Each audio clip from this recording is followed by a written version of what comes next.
ఇక అమరావతిలో సీఎం చంద్రబాబు అధ్యక్షతన జరిగిన ఏపీ కేబినెట్ భేటీలో కీలక అంశాలపై చర్చించారు. రాష్ట్రంలో తాజా రాజకీయ పరిణామాలపై కేబినెట్ తర్వాత సీఎం ప్రస్తావించారు. ఇటీవల మాజీ సీఎం జగన్ పర్యటన కాన్వాయ్ ప్రమాదంపైన చర్చించారు. రఫా వ్యాఖ్యల విషయంలో వైసీపీకి ఇబ్బందులు వచ్చాయని మంత్రులు ప్రస్తావించారు. ప్రజాస్వామ్య వ్యవస్థలో ఇలాంటి వ్యాఖ్యలు ప్రజలు అంగీకరించే పరిస్థితి లేదని పలువురు మంత్రులు తెలిపారు.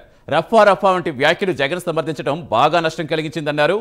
ఇక బనకచర్ల ప్రాజెక్టుపై ఎవరూ బహిరంగంగా మాట్లాడకూడదని మంత్రులకు సీఎం సూచించారు. పూర్తి వివరాలిచ్చేందుకు ఫీల్డ్లో ప్రస్తుతం మా కరెస్పాండెంట్ శ్రీనివాస్ సిద్ధంగా ఉన్నారు. శ్రీనివాస్, ఇంకా చంద్రబాబు ఏ అంశాలపై ప్రస్తావించారు, ఎలాంటి సూచనలు ఇచ్చారు? Okay, thank you Satish. ఈరోజు ముఖ్యమంత్రి చంద్రబాబు నాయుడు అధ్యక్షతన కూడా ఆంధ్రప్రదేశ్ రాష్ట్ర మంత్రిమండలి కొనసాగింది. దాదాపు 3 గంటల పాటు జరిగిన ఈ మంత్రిమండలి సమావేశంలో పలు అంశాలపై కూడా చర్చించి మంత్రిమండలి ఆమోదం తెలిపింది. ప్రధానంగా చూసుకుంటే రాష్ట్రంలోకి సంబంధించి కూడా ఏదైతే ఇటీవల ఎస్ఐపిబి సమావేశం జరిగింది, దానికి సంబంధించి కూడా ఎస్ఐపిబిలో తీసుకున్న అంశాలకు కూడా ఈరోజు క్యాబినెట్లో చర్చించి ఆమోదం తెలిపారు. అలాగే ఇటీవల కూడా సిఐడిఏ సమావేశం జరిగింది. ఆ సిఐడిఏ సమావేశంలో తీసుకున్న నిర్ణయాలకు కూడా ఈరోజు క్యాబినెట్ ఆమోద ముద్ర వేసింది. దీంతోపాటు చూసుకుంటే ప్రధానంగా కొన్ని అంటే శ్రీశైలం ప్రాజెక్టు కావచ్చు, అలాగే కొన్ని ప్రాజెక్టులకు సంబంధించి కూడా కొన్ని అత్యవసరంగా మరమ్మతులు చేపట్టాల్సి ఉంది. ఆ మరమ్మతులకు సంబంధించి కూడా వెంటనే చేపట్టే విధంగా కూడా ఆ పనులకు సంబంధించి కూడా ఈరోజు అనుమతిస్తూ కూడా క్యాబినెట్ ఆమోదం తెలిపింది. అలాగే విశాఖకు సంబంధించి విశాఖలో ఐటీ కాగ్నిజెంట్కు సంబంధించి దాదాపు 22 ఎకరాల భూములు కేటాయిస్తూ కూడా ఈరోజు క్యాబినెట్ నిర్ణయిస్తున్నారు. ఇలా అలాగే రాష్ట్రంలో అన్న క్యాంటీన్లు మరో 7 ఏర్పాటు చేసి కూడా ప్రభుత్వం నిర్ణయం తీసుకుంది. అలాగే బిల్డింగ్ ఇన్స్పెక్టర్లు దాదాపు పదోన్నతి కల్పించేందుకు కూడా 40 మందికి కూడా టౌన్ ప్లానింగ్ అధికారులుగా పదోన్నతి కల్పిస్తూ ఈరోజు క్యాబినెట్లో నిర్ణయం తీసుకున్నారు. అలాగే ప్రధానంగా చూసుకుంటే ఏదైతే ఇక్కడ ఆంధ్రప్రదేశ్ అమరావతి రాజధాని ప్రాంతంలో కూడా గతంలో ఏదైతే టెండర్లు పిలిచారో జిఐడి టవర్స్ కావచ్చు, అలాగే ఆ నిర్మాణాలకు సంబంధించి ఈరోజు ఏదైతే టెండర్లకు తీసుకున్నారో ఆ టెండర్లకు సంబంధించి కూడా ఈరోజు క్యాబినెట్లో అనుమతిస్తూ కూడా ఈరోజు ఆమోదం తెలిపింది. అలాగే ప్రధానంగా చూసుకుంటే క్యాబినెట్లో ఈరోజు దాదాపు 35 అజెండాలపై కూడా ఈరోజు చర్చించి ఆమోదం తెలిపారని చెప్పుకోవచ్చు.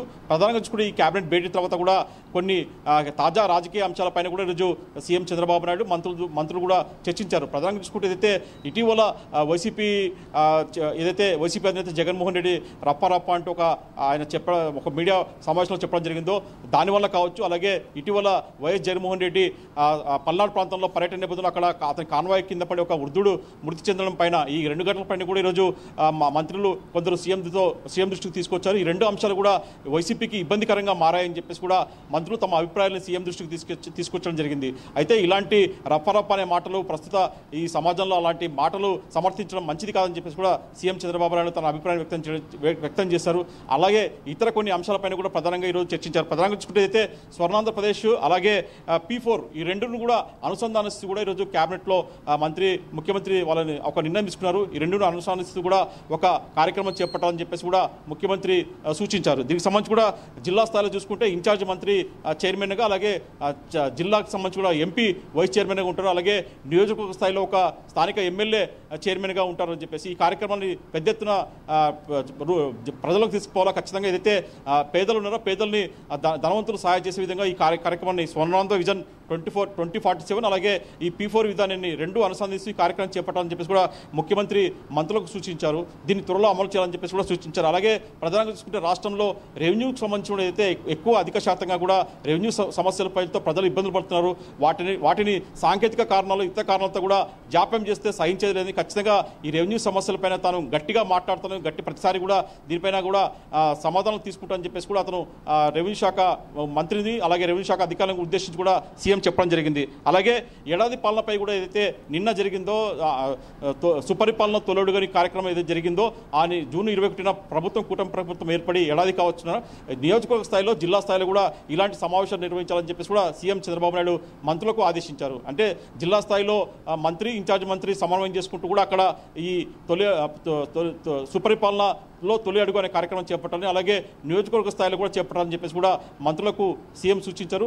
అలాగే ప్రధానంగా చూసుకుంటే అయితే జూలై 1 నుంచి కూడా ప్రభుత్వం కూటమి సర్కారు అధికారంలోకి వచ్చాక ఈ సంవత్సరం పాటు చేసిన ప్రభుత్వ సంక్షేమ కార్యక్రమాలు కావచ్చు, ప్రభుత్వం చేపట్టిన అభివృద్ధి కార్యక్రమాలు కావచ్చు, ఇలాంటివన్నీ కూడా ప్రజలకు తీసుకునే విధంగా కూడా ఎమ్మెల్యేలు చర్యలు తీసుకోవాలని చెప్పేసి కూడా సీఎం చంద్రబాబు నాయుడు సూచించారు. ఈ జూలై 1 నుంచి కూడా ఎమ్మెల్యేలంతా తమ నియోజకవర్గంలో కూటమి ప్రభుత్వం చేపట్టిన సంక్షేమ కార్యక్రమాలు కూడా ప్రజలకు తీసుకెళ్లాలకుంది కూడా వాళ్ళు ఎమ్మెల్యేలు స్వయంగా ఇంటింటికి పోయి ప్రచారం పరిపాలన చేయాలని చెప్పేసి కూడా ముఖ్యమంత్రి ఎమ్మెల్యేలకు దిశానిర్దేశం చేయడం జరిగింది. మొత్తం చూసుకుంటే మటుకు ఈరోజు జరిగిన కేబినెట్ భేటీలో మటుకు పలు అంశాలపైన కూడా చర్చించారు. దాదాపు కీలకమైన అజెండాలపైన కూడా చర్చించి ఆమోదం తెలిపింది. Satish. Right, thank you Srinivas.